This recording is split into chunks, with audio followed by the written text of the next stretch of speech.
give you a place to send your Bitcoin, and a couple of seconds later, you'll receive your Hyperliquid inside your wallet. So basically, all within the site. You don't have to create an account. It's just that fast cross-chain swap on site.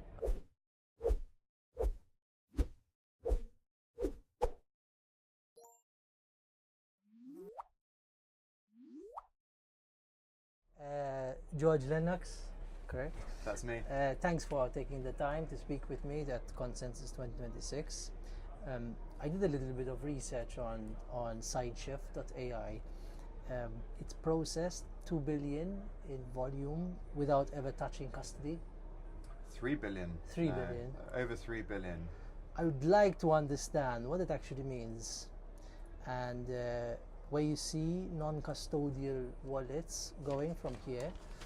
And maybe as a first question, what does SideShift.ai do and specialize in? Yeah, absolutely. So firstly, thank you for having me. It's a pleasure to speak with you. It's cool that we're here in Miami, in a tiny little booth as well, protected yes. From the noise. Cool. It's a nice break from the conference buzz. Sure. So yeah, SideShift. We started in 2019, founded by a chap called Andreas Brecken. He's a former Kraken developer, and really the core of what has been built, it's a simple solution for non-custodial. We're a non-custodial exchange, so we provide no sign-up token swaps across 45 different chains, 200 plus tokens. You can go to the site and trade direct to your wallet across all these blockchains with no need to sign up or create an account. So it's a very simple offering. Most users go onto the site and off within 2 to 3 minutes. And the core of really what we've built out since 2019 is that direct to wallet, seamless user experience for fast cross-chain swaps. Interesting.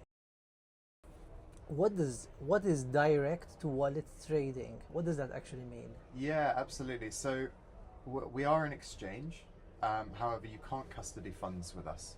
So what that means is, let's say you today have Bitcoin in your wallet. However, you don't want to have to go onto a big centralized exchange to sell that Bitcoin and buy something else.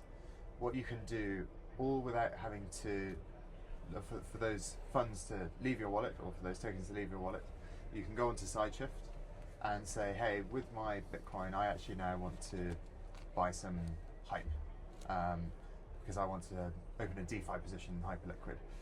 So you can put in your Hyperliquid receiving address, the wallet. On the next step, you'll get a rate. You can either have a floating rate, or which will be the market rate, or a fixed rate that will hold for 15 minutes. Once you put your receiving rate in, receiving address, you can. It'll give you a place to send your Bitcoin, and a couple of seconds later, you'll receive your Hyperliquid inside your wallet. So basically, all within the site.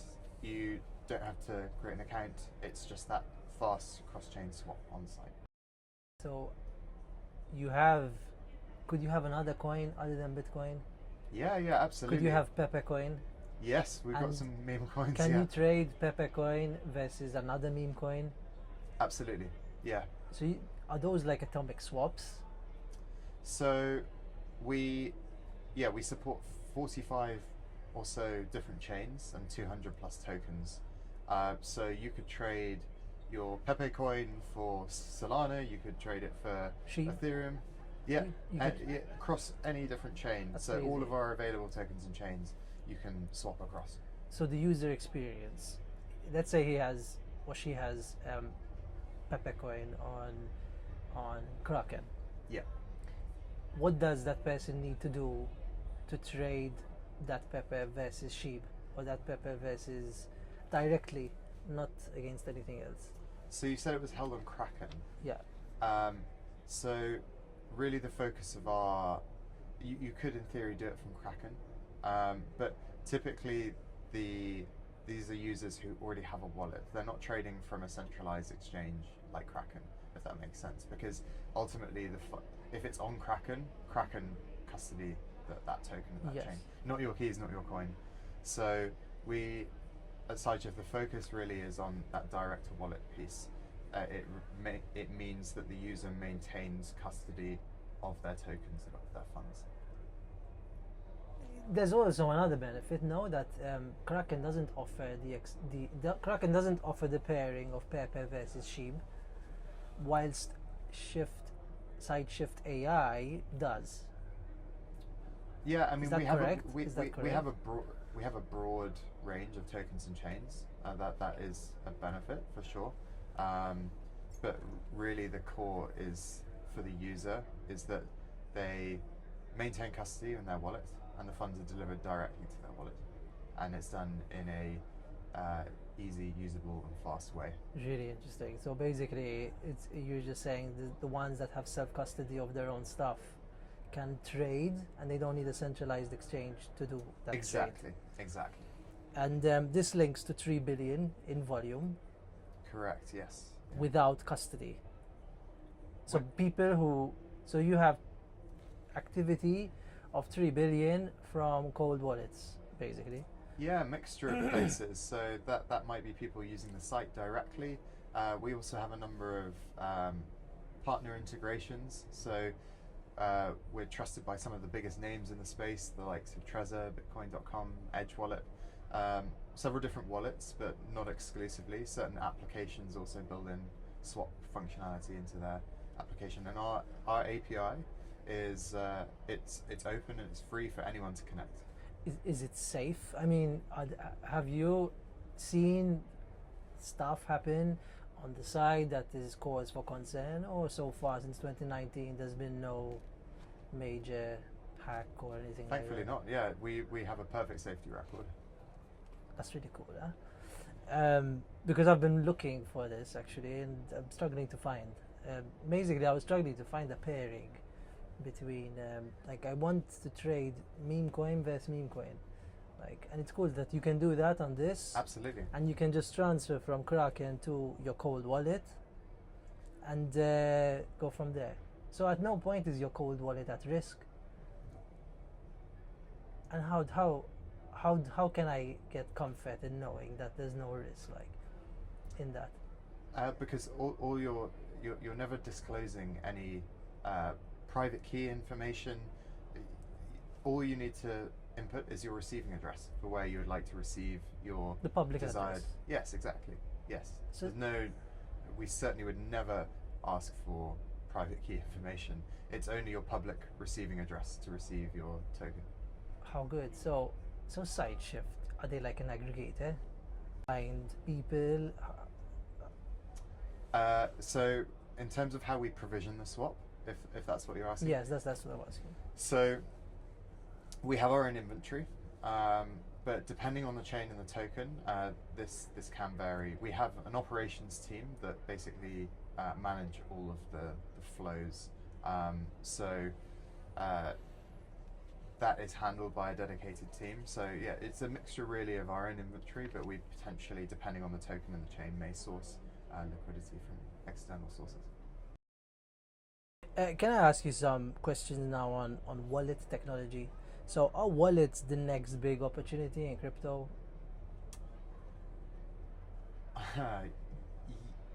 Yes and no. So if we're talking about, let's take hardware wallets for example, that space is largely dominated now. We have big trusted key players in the space, the likes of Trezor and Ledger, who at their core are security companies.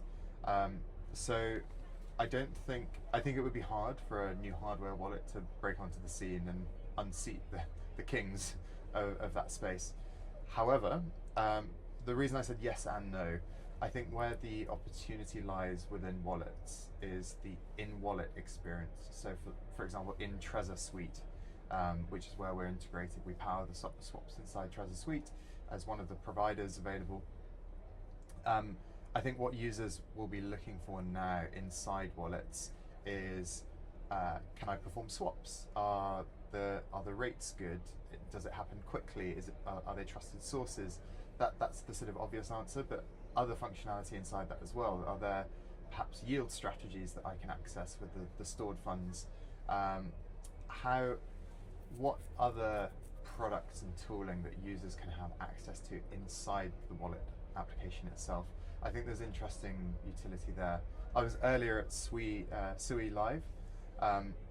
Slush, their one of the native wallets in the Sui ecosystem, they are coming up now with products so that you can basically see your yield and vault strategies all inside the app, so that you don't have to leave, because typically this has been fragmented into other places. People will sign up to different protocols to access yield-bearing vaults, but what they're doing is trying to bring this inside the wallet so that the user can see this all in one place. So these kind of innovations of in-app wallet experience, I think that's where there's a lot of opportunity for wallets, as opposed to just creating a new hardware wallet or creating a new hot wallet. I think where they'll have to win is thinking about what other products and tools that they can offer the captive audience that they have inside. They were mentioning vaults before. In yesterday, in I can't remember, the Frontier stage, they were saying how vaults are probably going to be a big deal coming up. And I don't even know what they mean by vaults, because isn't a wallet like just a vault in itself, no? So is that what you mean by vault? These are more, think of them as yield-bearing funds. So a locked pool of money that generates a yield on top of that you can pledge. Partake. In the same way, there's a ton of different yield products. It's depending on the ecosystem as well. I know that Hyperliquid have products in this space. There's even some interesting ones with, for example, Hyperfi. I think you can have they have a yield-bearing product of tokenized Pokemon cards. So it's a speculative future price for tokenized Pokemon cards. So this could be anything. What's being tokenized and put inside a vault or a store of value. Typically more safe. I'm not going to say safe, because that's open to individual discretion. But there's more standard space where it's just a locked pool of funds, basically, that accrue a yield. So there's a lot being done in this space. So I was curious whether wallets are the next technology, because like we're seeing regular people vibe code websites. Can you vibe code a wallet? Absolutely not. Really? No? Absolutely not. Why? Because there's one thing where the security implication of something going wrong is people losing money. You can vibe code a website because the security implication of the security flaw is the front end breaks and you can't use the website. But the security flaw when we're talking about a wallet is people being hacked and losing money. Yeah, that's so. Yeah, I would say absolutely not on vibe coding wallets. Yeah. Okay. So what do you think people should look for in a wallet?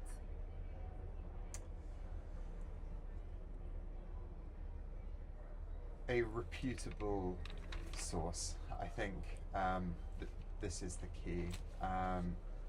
Security needs to be front and center of anything. If we ask ourselves what is a wallet, it's a place I'm going to store my money. So the only one thing that I would ever personally look for is security being at the front and center of that product. And which ones? Or there are many? So many to choose from. So many to choose from, yeah, exactly. But best practice from my perspective is a cold wallet. Cold wallet. A hardware wallet from a trusted, reputable source where you buy from them directly. For example, I mentioned a few, Trezor, Ledger. There's several other providers, and yeah, never buy from third parties and no, exactly. all the security best practice to make sure that you're being cautious. Another question on wallet technology. So quantum has been a big talking point, no? And they're all discussing like these complicated changes and all this kind of stuff. Do you think that they can solve quantum at the wallet level? So like you hold you hold a hodl stack, and instead of changing layer 1 code, you actually build something inside the wallet that is indestructible in the sense it's going to protect. Do you think, is that technology possible? It's a good question. The infrastructure and the heart, there needs to be consensus between both, because the chain must be quantum proof and the wallet must be quantum proof too. So it'll be interesting to see the drivers between two. They need to work together effectively. I think it's mutually in both interests to be quantum proof, and we're seeing that happen in the space. Trezor already have a quantum proof product in their lineup. So they have a quantum proof wallet.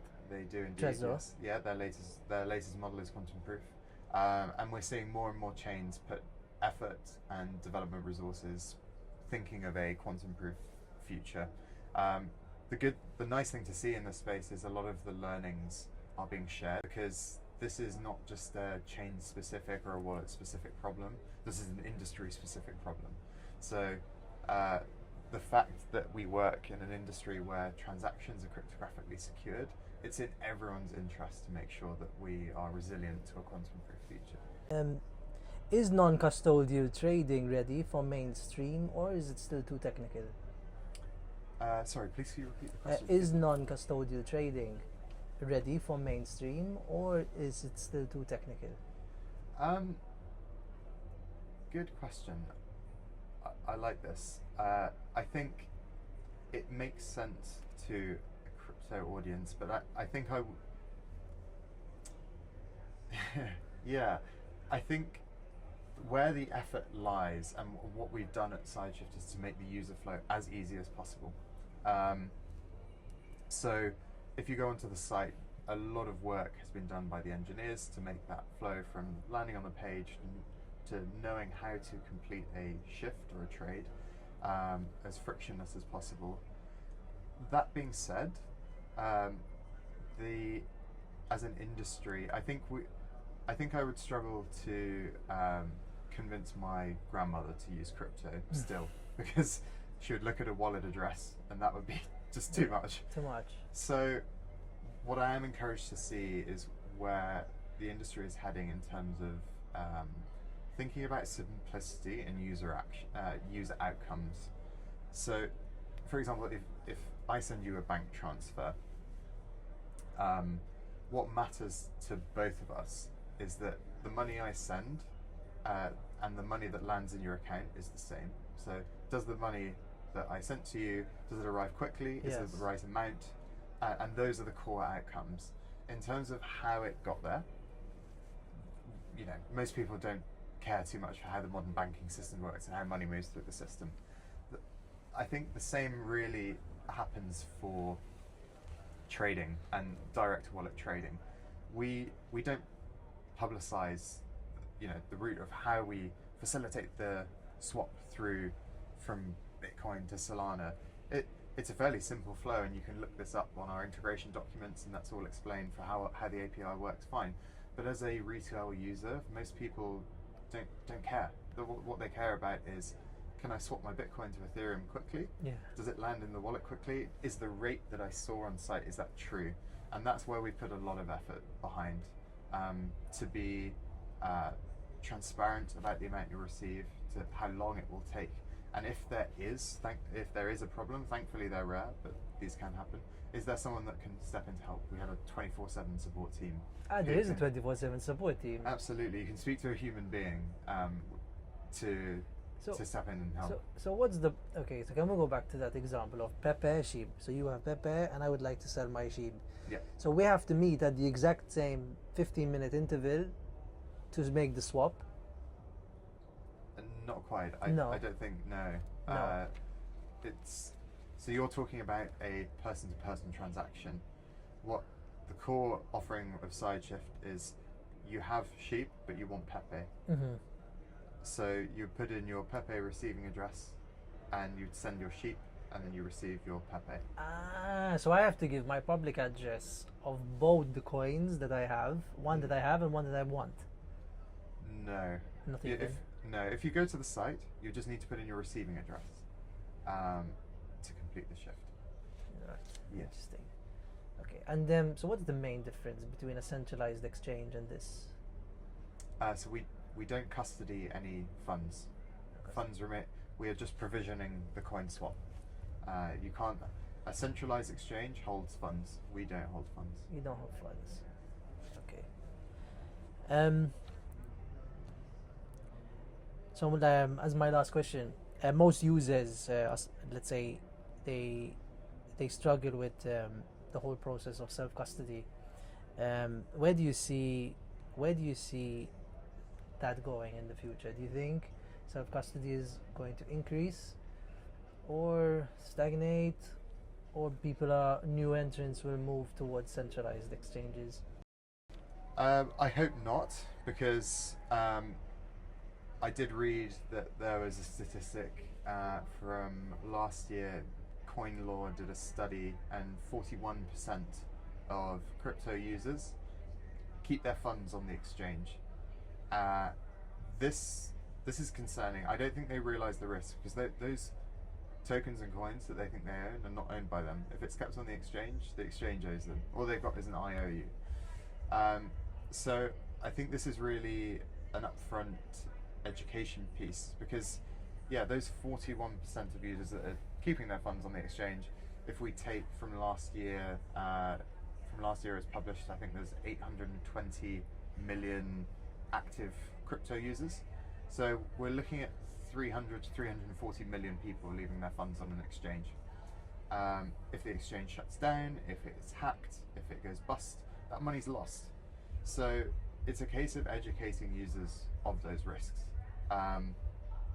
So as long as wallets can be clear about that, and that's where they're going to win those people over, to say, hey, look, this money that you think is yours is at risk if you hold it on the exchange. But if you custody it yourself in a hot wallet or a cold wallet, whatever wallet, that's going to be better than leaving it on the exchange. There's also forefront and core to SideShift's mission, because we pitch ourselves as direct to wallet trading. However, there is a level of assumption there that the user has the wallet already.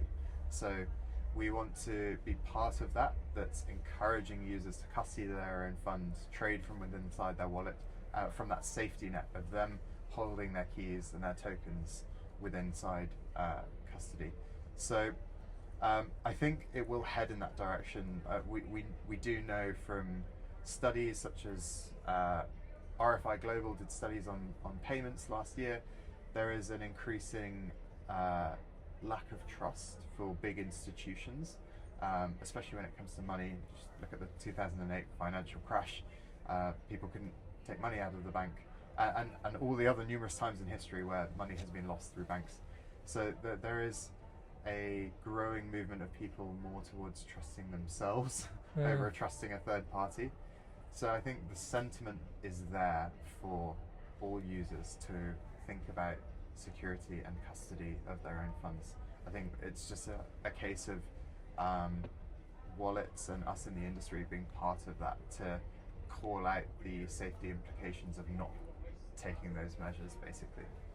So you think users should actually move coins to cold wallets? Absolutely. Even altcoins? Absolutely. Even altcoins, so that, and then they have the freedom to still move those coins or trade those coins. Absolutely. At advantageous times, and they can do that with SideShift. They certainly can. Easily. Absolutely. Really cool. Are there competitors in your space? Yeah, there's the swap space has a number of competitors. They offer slightly different things, but I think we're confident in our ability over the last 8 years now. Yeah, a long time, huh? We've been through various market conditions. 8 years is 2 cycles. Yeah, exactly. 8 years, and the start of a third now. Absolutely. So we've seen a number of different well. market conditions. We've got a battle-tested swap offering that we're really confident about, and that users use us really love us, which is great to hear. Amazing. So yeah, we're optimistic for the future and looking forward to continuing to serve more and more users worldwide.